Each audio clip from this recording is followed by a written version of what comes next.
y las gracias por asistir a esta conferencia de ciclo cósmicos al Museo Nacional de Ciencia y Tecnología. Esta conferencia se hace relacionada con la exposición Los rayos cósmicos de Arturo Pirier que tenemos. Tenemos a Paco Barradas, que es licenciado en Físicas y doctor en Enseñanza de la Ciencia por la Universidad Complutense de Madrid. También es director del Centro de Formación por Intercambios Internacionales de la Comunidad de Madrid y ha impulsado múltiples iniciativas para fomentar la difusión de la cosmología y la física de partículas entre estudiantes de educación secundaria y bachillerato. Está metido en la enseñanza, en la divulgación de la ciencia, colabora mucho con nosotros en muchísimas actividades. También coordina los programas españoles del CERN para estudiantes y profesores de secundaria y es especialista en la enseñanza y divulgación de la física de partículas desde hace 20 años.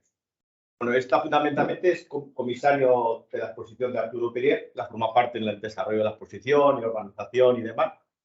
Bueno, y les dejo con él, que presentará al ponente, a Gustavo, que es el que construyó el detector de partículas, que le podemos ver también en la exposición.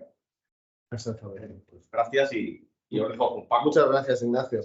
Pues nada, muchas gracias. Para mí la verdad es que es un honor y un gusto poder presentar a Gustavo Martínez Botella haciendo esto y ahora van a ver ustedes por qué, y si no han visto la exposición, espero que la puedan ver después y comprenderán mejor. Bueno, ya tú les vas a decir qué es lo que tienen que ver y dónde está. Gustavo es ingeniero de telecomunicaciones y es doctor también en ciencias físicas por la Universidad Complutense. Trabaja en el CIEMAT desde el año 2000 y ahora mismo es científico titular. Ha trabajado en las divisiones de astrofísica de partículas y de instrumentación científica y es experto sobre todo en el estudio y adquisición de datos de detectores de partículas. Eso lo van a ver dentro de un momentito. Ha trabajado en distintos experimentos en el CIEMAT, por ejemplo en la AMS, que es un detector de partículas que está en el espacio y que, hablando de rayos cósmicos, es la mejor fuente de información que tenemos ahora mismo sobre los rayos cósmicos primarios. Es el detector AMS en el que participa el CIEMAT y ha participado Gustavo directamente, y también en el telescopio, en la red de telescopios Cherenkov CTA, en el telescopio LST, y una parte de esta red la tenemos en La Palma y Gustavo ha participado también y participa en este experimento.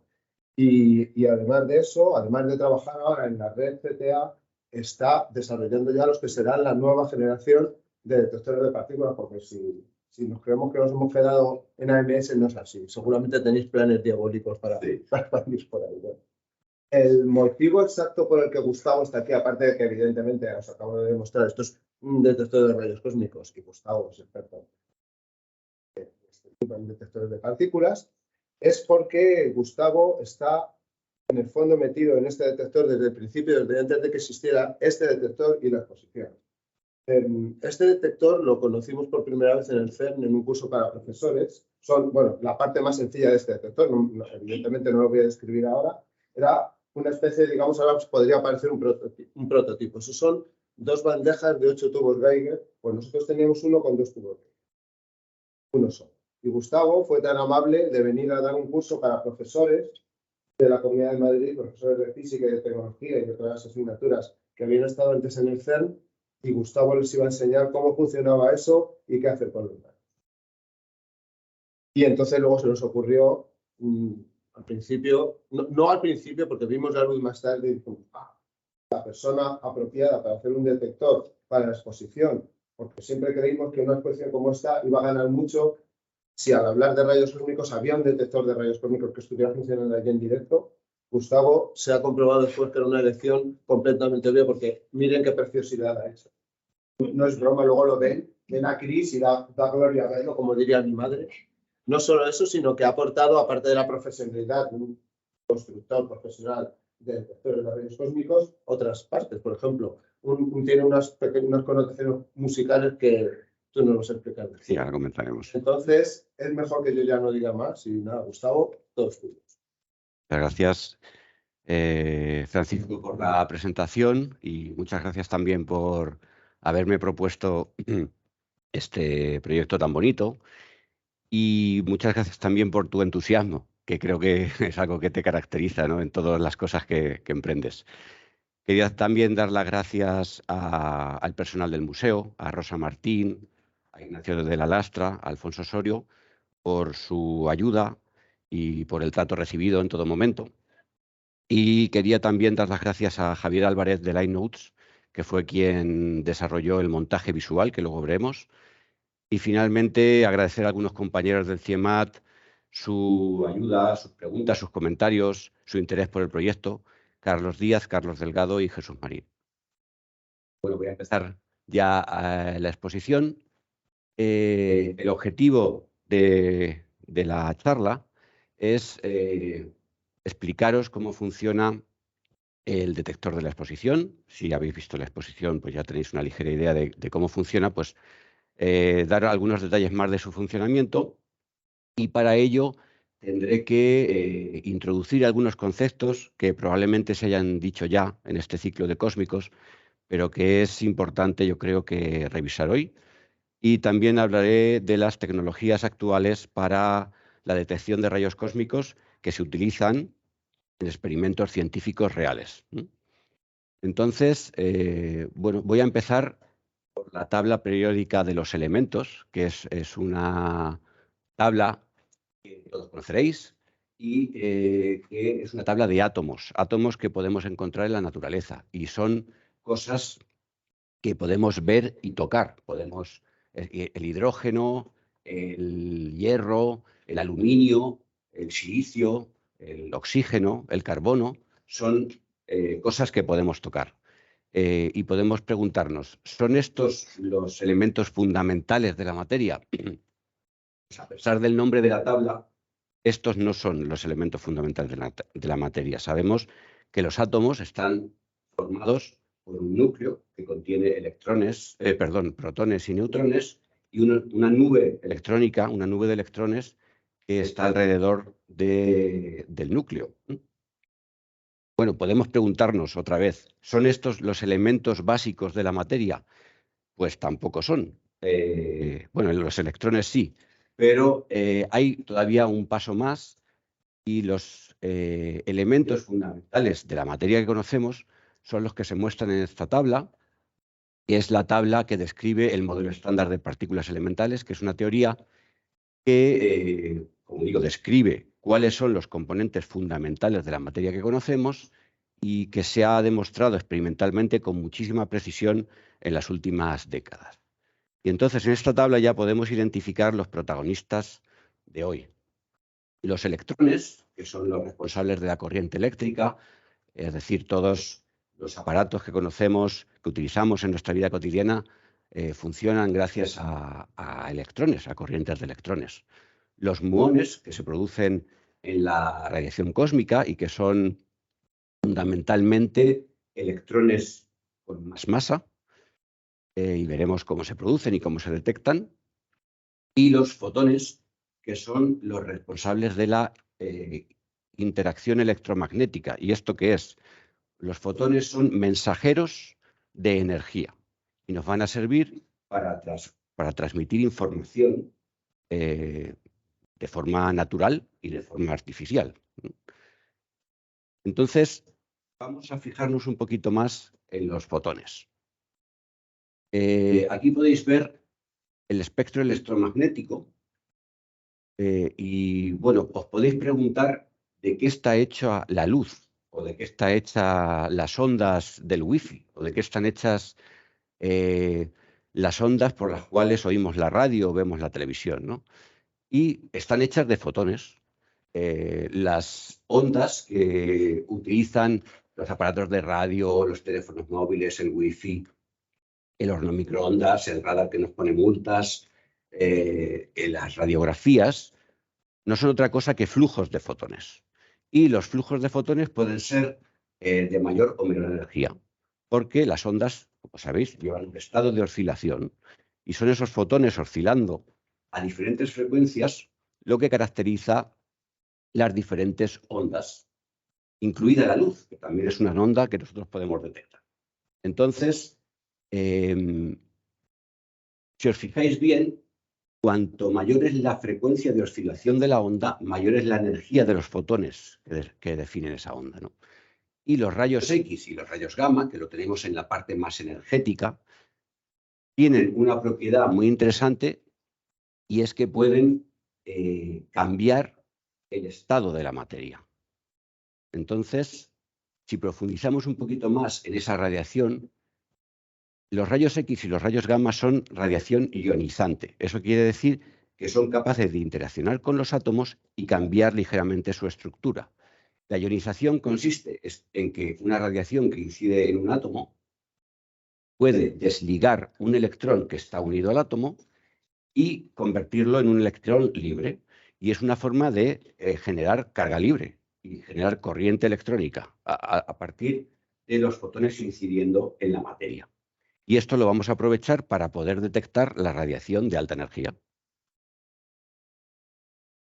Vamos a mirar ahora al universo. Y observando el universo, vemos que hay en la naturaleza, en el cosmos, hay aceleradores naturales de partículas. Son objetos cosmológicos como agujeros negros, sistemas binarios, remanentes de supernovas, estrellas de neutrones, que por los procesos físicos que allí se producen, aceleran las partículas a una energía inmensa, ¿no? Y nosotros podemos detectar esas partículas. Esa radiación electromagnética, esos fotones de los que he hablado antes. Y estos objetos cosmológicos van a radiar fotones en todas las longitudes de onda, en todas las frecuencias. Entonces nosotros podemos construir detectores que pueden ser sensibles a todas esas radiaciones, pero no podemos construir un detector que sea sensible a todas las radiaciones.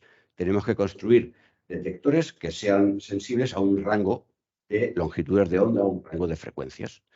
Entonces tenemos los radiotelescopios, los telescopios ópticos, los telescopios infrarrojos, como el telescopio espacial James Webb, o los telescopios sensibles a los rayos gamma o a los rayos cósmicos, que son los que nos van a interesar más hoy.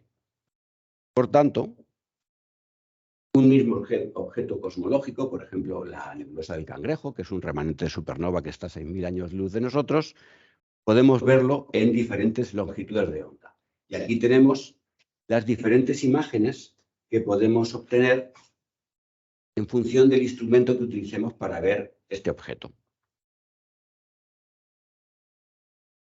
Por tanto, un objeto cosmológico es un acelerador de partículas que emite partículas a altísima energía, y esas partículas se emiten y viajan por el universo de una manera rectilínea si se trata de fotones, o de una manera más errática si son partículas cargadas, porque se desvían por los campos magnéticos que hay en el universo. Y casualmente algunos de ellos se topan con nuestro planeta y chocan con la atmósfera, interaccionan con la atmósfera, y se produce lo que llamamos una lluvia de partículas. Esta lluvia de partículas es un proceso físico muy complejo, pero sabemos que se producen muones en esa lluvia de partículas. Y los muones son fácilmente detectables porque tienen mucha capacidad de ionización. Entonces vamos a aprovechar esos muones para detectar la radiación cósmica originaria. Vale, ¿y por qué hacemos todo esto? ¿Para qué detectamos rayos cósmicos?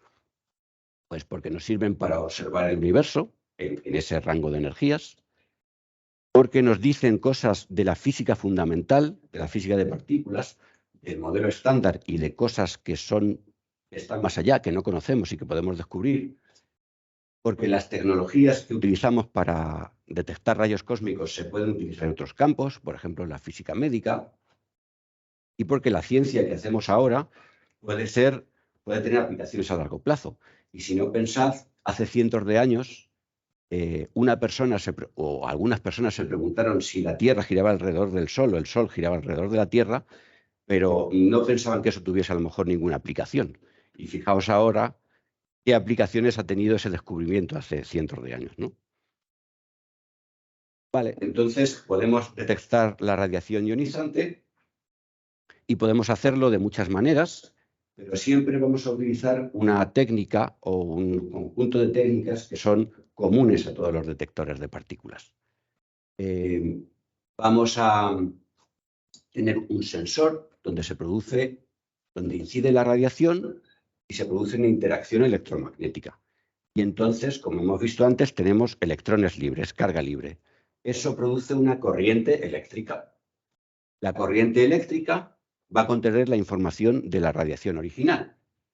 Entonces utilizamos un circuito para pasar la corriente a voltaje. ¿Por qué? Porque el voltaje va a ser más fácil, por la tecnología que tenemos hoy en día, hacer una conversión de un voltaje que es proporcional a la corriente a un lenguaje digital, a un lenguaje de unos y ceros, que es el lenguaje que entienden los ordenadores, porque los ordenadores nos ayudan, es una herramienta potentísima para hacer cosas. Entonces, siempre vamos a pasar los datos, vamos a pasar la información de la radiación de alguna manera a unos y ceros para utilizar ordenadores para estudiarla, ¿no? Entonces, bueno, como lo que produce la radiación ionizante es corriente eléctrica y carga eléctrica, lo que necesitamos en general es un sistema electrónico. Esto es un sistema electrónico, un aparato electrónico. ¿Y qué podemos medir con este aparato electrónico? Pues podemos medir la presencia de la radiación, su origen, su trayectoria. Podemos caracterizar su energía, su masa, su carga. Podemos medir su velocidad, su tiempo de vuelo, su tiempo de vida. Podemos caracterizar la radiación. Tipos de detectores de radiación hay muchísimos, ¿no? Pero bueno, se pueden clasificar en tres grandes grupos. Los detectores de ionización directa, que pueden ser ionización en gases o en líquidos y que producen una corriente eléctrica. Los detectores de estado sólido, donde se produce por efecto fotoeléctrico la carga en algo sólido, en silicio, en un semiconductor, y se produce una corriente eléctrica. Y otros detectores que funcionan en dos pasos. Hay un material que recibe la radiación y emite luz por determinados fenómenos físicos como el centelleo o el efecto Cherenkov. Esa luz emitida se recoge en un sensor y el sensor a la salida nos da de nuevo una corriente eléctrica. Entonces siempre tenemos, después de la etapa de sensor, una corriente eléctrica que tenemos que recoger, procesar, pasar a digital, procesar, etcétera, etcétera. Esto es común en cualquier detector de partículas o detector de radiación ionizante que existe, ¿no?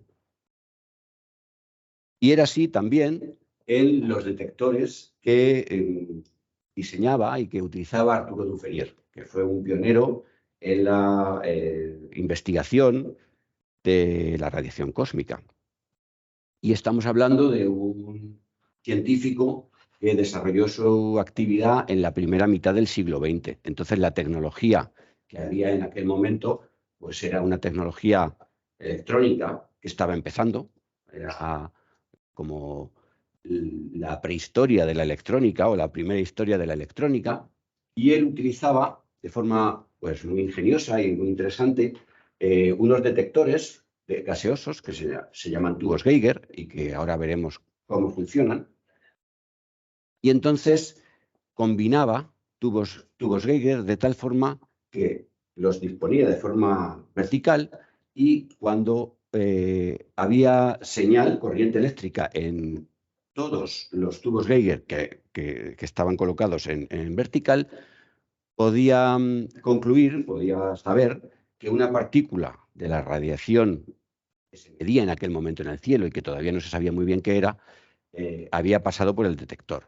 Y combinando esas señales con un circuito y utilizando un interruptor automático controlado por la corriente proveniente de la radiación, podía hacer un contaje de las partículas que llegaban a su detector.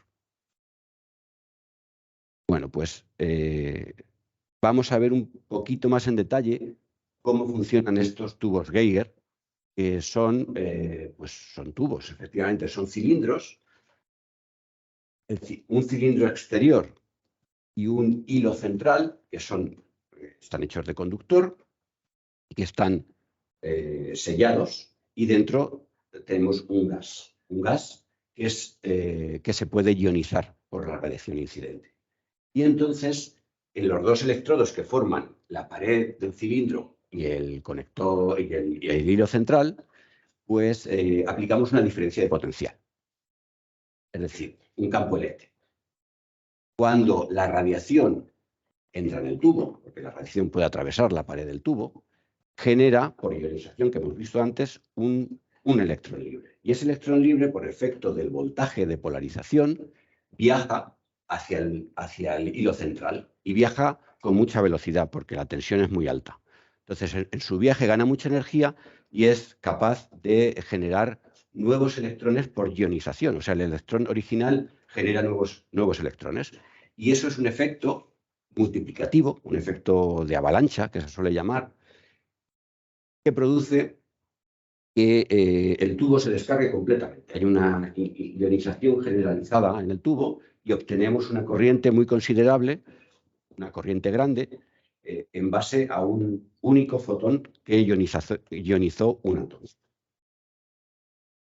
Bueno, pues estos son los detectores que vamos a utilizan en el detector que se ha construido para el museo.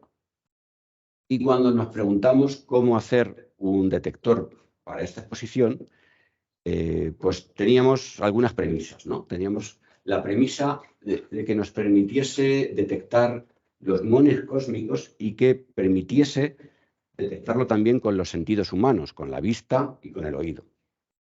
Es decir, no solo que el aparato detectase los muones, sino que las personas también detectasen los muones.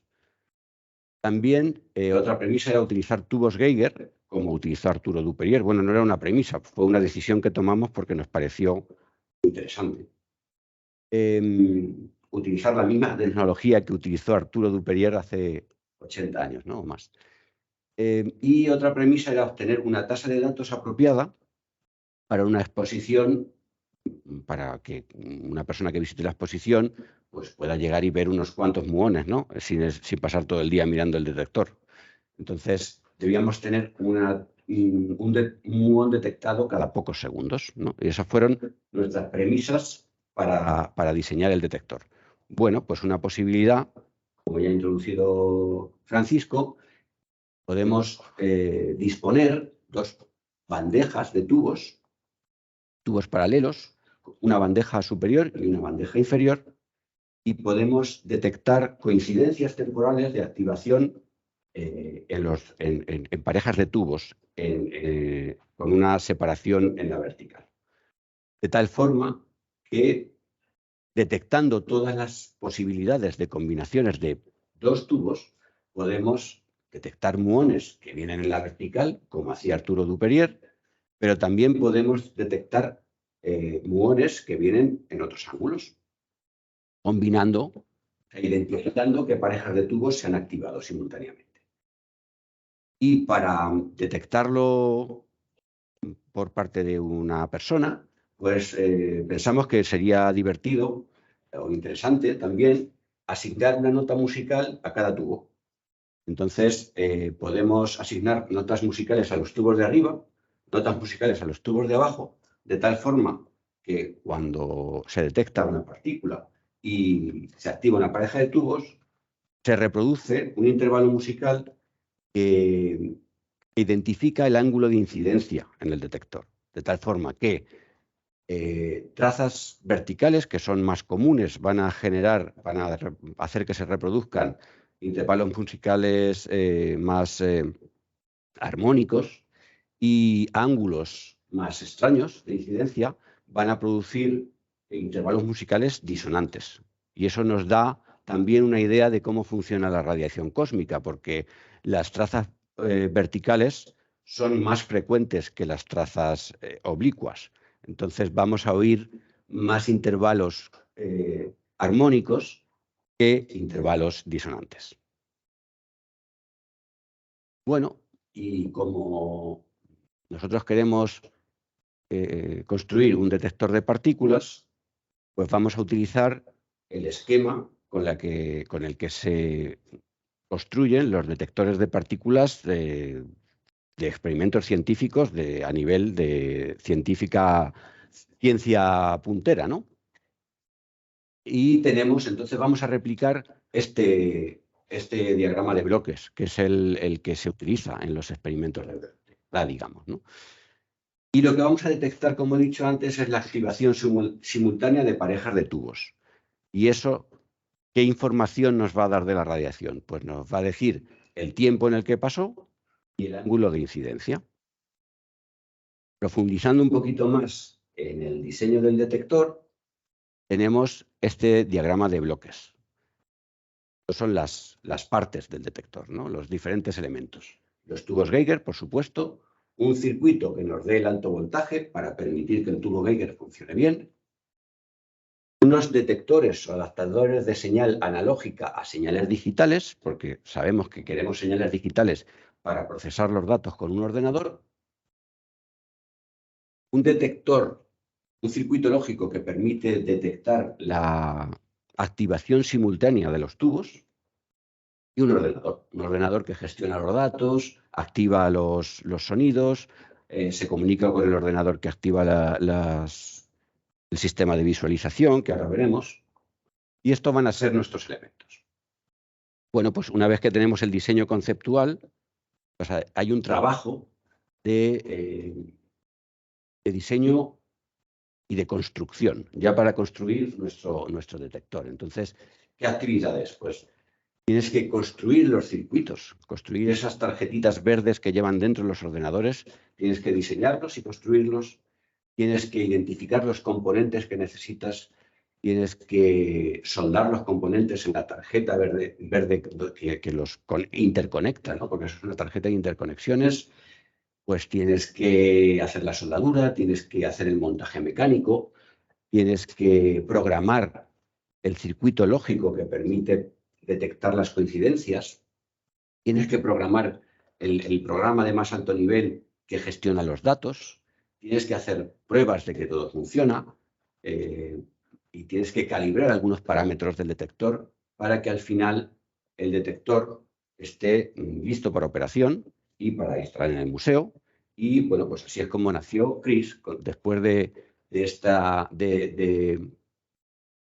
el diseño y la construcción, pues tenemos el detector, que podéis ver aquí, que está compuesto por los tubos Geiger, por los cables que conectan los tubos Geiger con la placa electrónica que tiene esos circuitos de procesado analógico, ese traducción a digital, y donde está también el ordenador conectado y una fuente de alimentación.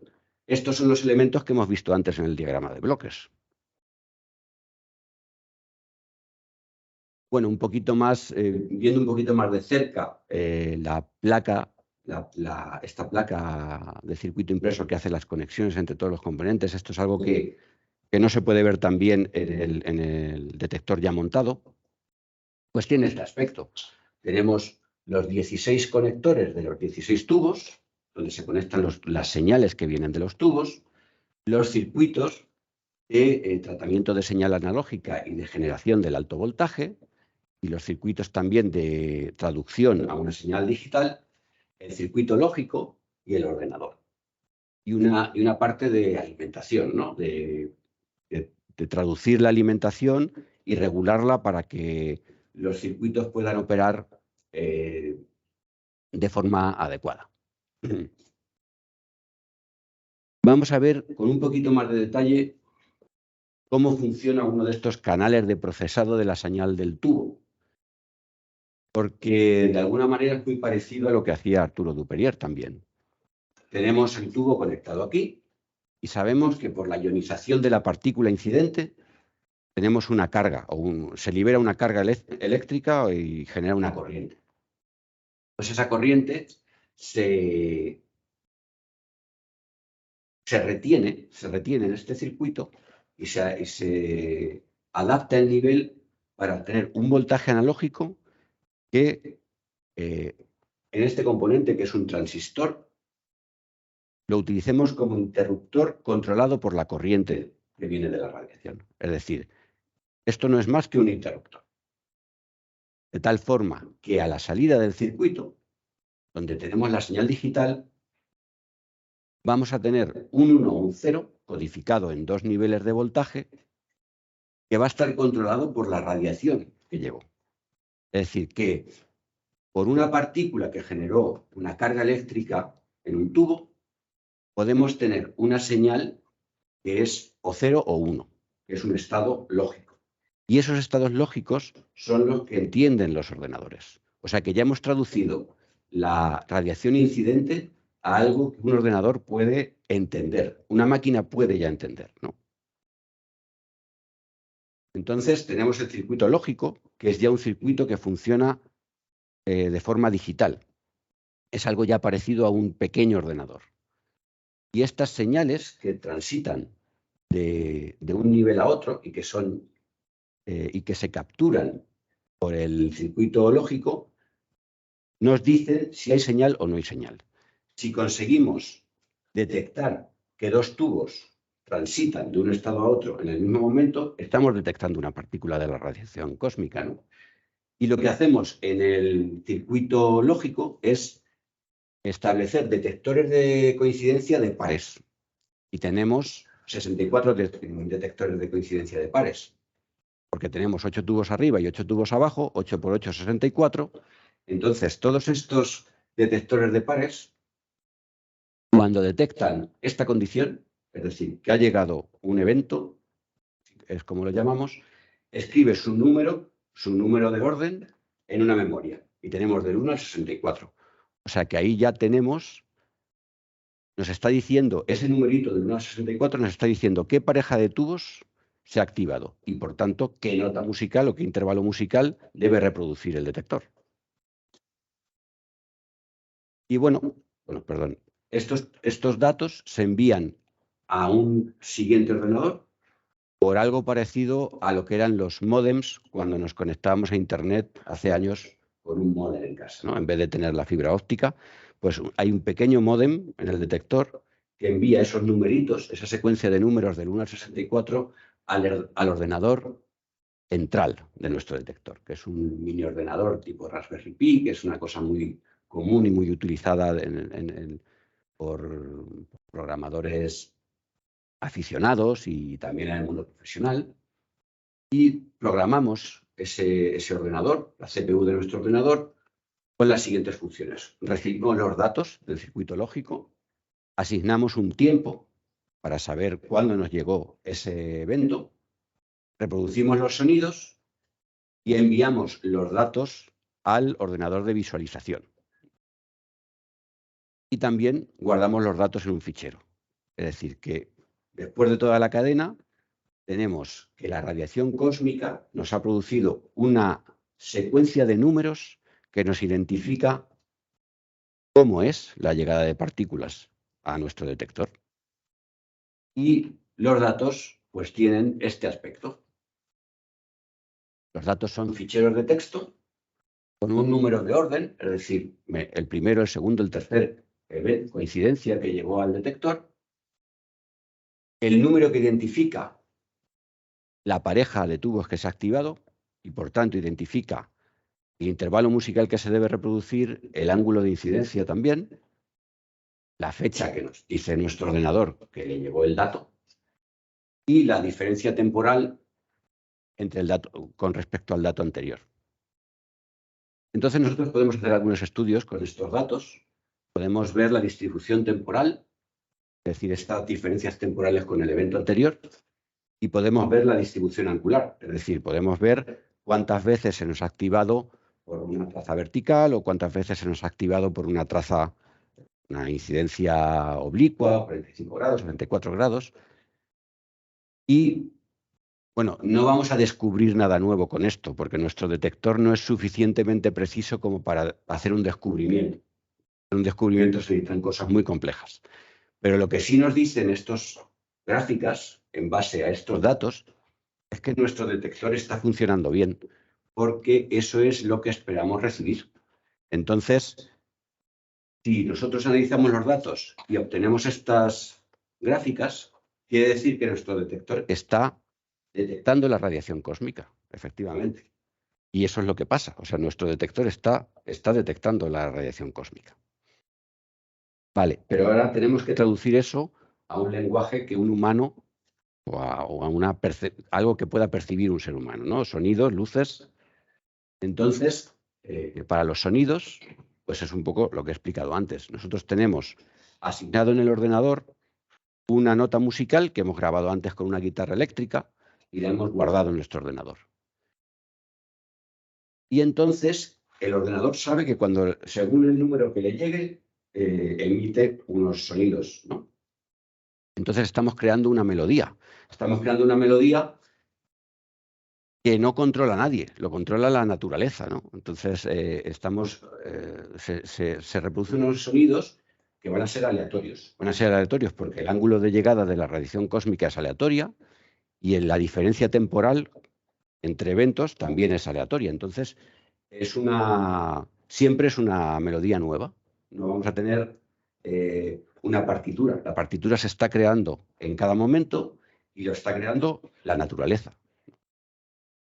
Y para las luces, pues, bueno, el montaje de la exposición lo que representa es una representación de los tubos. Entonces, a medida que se activan parejas de tubos, se iluminan la representación de los tubos con la posición del tubo que recibió la radiación. Entonces, eso también nos permite ver cómo fue la llegada de la radiación. Y el color de la luz representa el ángulo de incidencia, puede ser vertical, 45 grados, etc. Entonces, este es el momento más difícil de la exposición, que siempre trae problemas. Y entonces, bueno, vamos a intentarlo. Ahora se deberían reproducir los sonidos. Estos son los sonidos en tiempo real, que es una página web que está leyendo los datos del detector y que está reproduciendo esa melodía cósmica que es referente que nos dice cómo llega la radiación ionizante a nosotros. Y esto, pues, incluso es relajante. O sea, te puedes quedar un rato enfocado. Yo me he quedado ratos, horas y horas enfocado. La dirección es real, o sea, si entran en esta dirección, sí, esto es gráfico. Podéis entrar en esta página web y podéis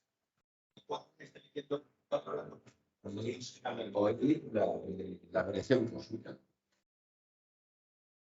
Y en cuanto a las... Bueno, de vez en cuando pasan cosas muy raras, porque claro, como todo es aleatorio, pueden pasar cosas normales, pueden pasar cosas muy raras. Entonces, si esperáis suficiente, oiréis cosas raras. Y, bueno, aquí para que veáis, habéis pasado todavía por la exposición. Este es el detector. Y esto es a lo que me refería con la activación de las luces. O sea, el montaje visual pues reproduce los tubos y en función, o sea, el ordenador le manda a otro ordenador que gestiona la iluminación de los tubitos LEDs en los tubos esos más grandes, va recibiendo esa secuencia aleatoria de números y va activando estos tubos que representan los tubos Geiger.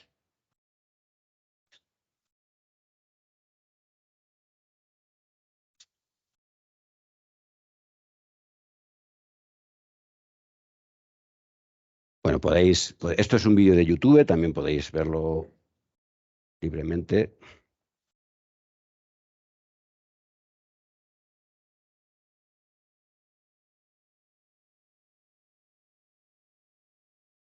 Vale.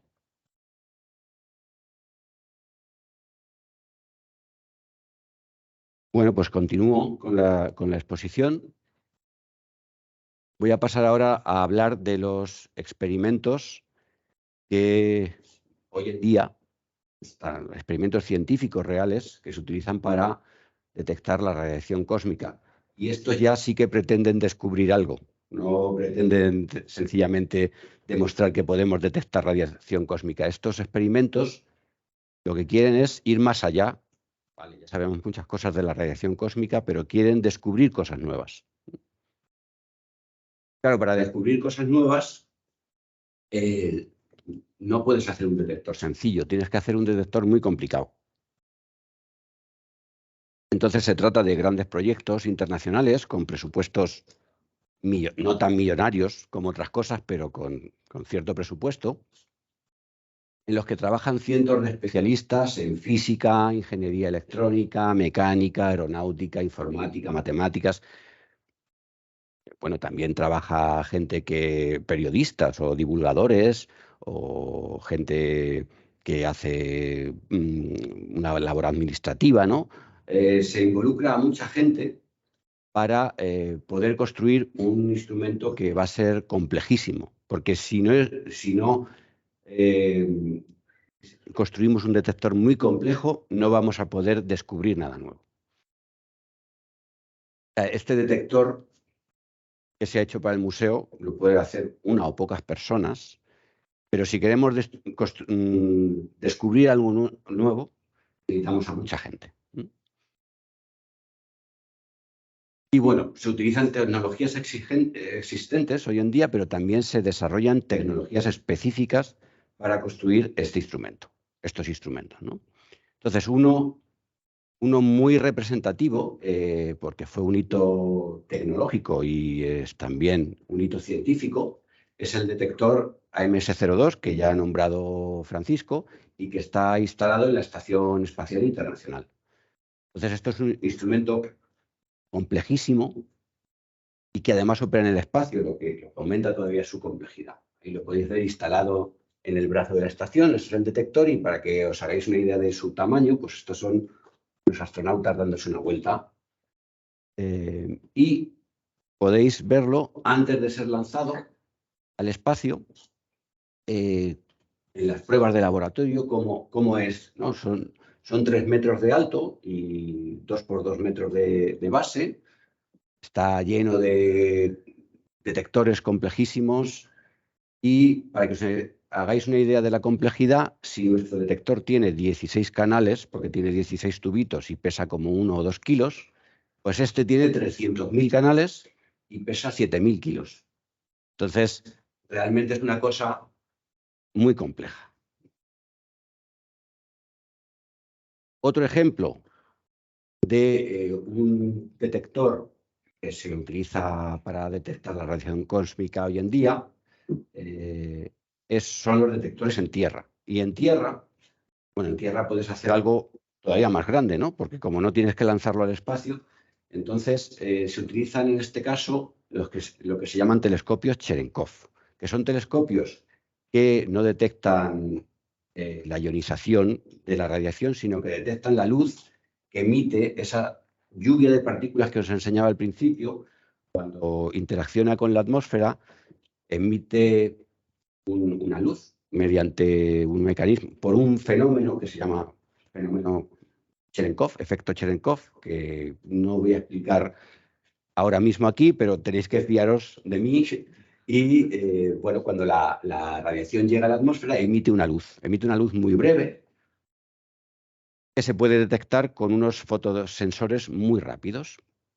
Entonces, se construyen este tipo de telescopios que en realidad son como antenas parabólicas de luz. O sea, como la antena parabólica donde recibes vía satélite, pues pero en vez de ondas, fotones de microondas, es una antena parabólica de luz. Y es una antena parabólica súper sensible, o sea, y súper rápida, puede detectar un único fotón o unos poquitos fotones, ¿no?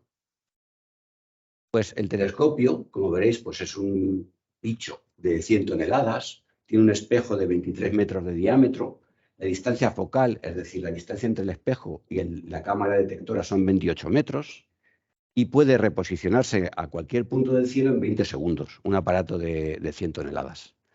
Y la cámara detectora, donde se detecta realmente la luz, pesa 2 toneladas, tiene 1855 píxeles y puede tomar 15.000 imágenes por segundo. Y tiene la transferencia de datos, la velocidad de transferencia de datos son 40 gigabits por segundo, es decir, como 40 o 60 hogares, la fibra óptica de 40 hogares, pues todo eso está ahí concentrado, sacando datos, sacando 15.000 imágenes por segundo de la radiación cósmica que llega a la Tierra. Y esto es una foto de la cámara abierta cuando nos toca hacer labores de mantenimiento en la torre y pues de vez en cuando tenemos que ir allí a ajustar alguna cosita. Y esto es un mapa de esa cámara donde se puede ver el rastro de luz que deja la luz Cherenkov en el plano focal, en la cámara. Otras tecnologías que se utilizan, bueno, ¿qué tecnologías se utilizan en los detectores actuales de rayos cósmicos? Pues se utilizan muchísimas tecnologías, pero os voy a dar algunas pinceladas de qué elementos son importantes en un detector de rayos cósmicos de hoy en día. Se utilizan sensores de luz. Y se utilizan sensores de luz, están integrados en silicio, ¿no? En un microchip. Los sensores de luz están integrados en un microchip. Y en ese esquema que os enseñé antes de sensor, adaptación de señal, conversión a digital, procesado de datos, pues se tiende a empaquetar todo eso en un circuito muy pequeño, de tal forma que en el mismo circuito tenemos el sensor de luz, la electrónica de adaptación de señal y la traducción a unos y ceros, a digital, y el envío de los datos al ordenador. Todo eso en un microchip, ¿no? Eso es una tendencia que se lleva haciendo desde hace años y que continúa porque eso te permite hacer detectores cada vez en el mismo tamaño con más canales, por tanto más complejos y por tanto más precisos y por tanto que te permiten descubrir más fácilmente cosas nuevas. Otra cosa importante, otros elementos importantes son el procesado digital y las comunicaciones de alta velocidad, ¿no? Entonces allí, en esta parte, se utilizan unos dispositivos que no voy a explicar ahora, pero que para que os suenen, son dispositivos lógicos reconfigurables que se utilizan para infinidad de cosas y comunicaciones ópticas. Es decir, tenemos, pues, como digo, un detector de partículas puede estar conectado por fibra óptica con los ordenadores a altísima velocidad de transferencia de datos, porque eso también nos permite aumentar la precisión y es el camino para descubrir cosas nuevas. Otro elemento importante es la computación distribuida en red, es decir, esos datos que vienen del detector es una cantidad de datos grandísima, ¿no? Entonces, tenemos que procesarlos y tenemos que procesarlos utilizando ordenadores. Y la tendencia es, en vez de utilizar un gran ordenador, es utilizar muchos ordenadores conectados de tal forma que los científicos que se sientan en su ordenador y empiezan a analizar datos tienen a su disposición una máquina con un poder de computación bestial, pero que no está en su ordenador, sino que está distribuida por el mundo en diferentes centros de datos, ¿no? Esa es una tendencia también muy importante. Y otra tendencia importante, está súper de moda, ¿no?, en todos sitios, es la inteligencia artificial. Pues la inteligencia artificial se puede utilizar también en los detectores de partículas para hacer ciertas operaciones en los que la inteligencia artificial hoy en día es muy buena, que es reconociendo patrones, por ejemplo, reconociendo imágenes. Es decir, si os acordáis de... Voy a volver un momentito. Esta imagen, en función de cómo sea la imagen, será una partícula con unas características determinadas, pero obedece a unos patrones. Pues la inteligencia artificial nos va a permitir, las redes neuronales nos van a permitir identificar esos patrones en la imagen de forma muy rápida. Y bueno, ya para terminar, os voy a hablar brevemente de algunos experimentos que se están ahora mismo diseñando, construyendo, pensando sobre si son viables, que sería como la siguiente generación de detectores de partículas. Y, por ejemplo, para espacio se está construyendo como la continuación de AMS-02, que será instalado en la Estación Espacial China y que básicamente pues, aumenta las capacidades de lo que es AMS.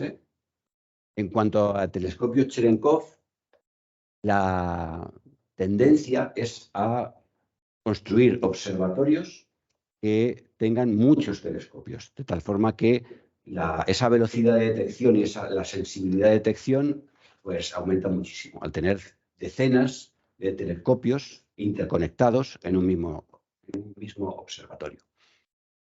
Y otro experimento en el que se está empezando a trabajar y sobre todo se está pensando en su viabilidad es construir un gran detector de partículas espacial para que opere en el punto lagrangiano L2, que es un punto concreto relativamente cercano o lejano a la Tierra, según se mire, donde opera el telescopio James Webb, pues sería como el telescopio James Webb de los rayos cósmicos. Y bueno, con esto termino mi charla, espero que os haya gustado. Y aquí termino con la imagen en rayos cósmicos de nuestro cielo, observado por el satélite Fermi. Muchas gracias.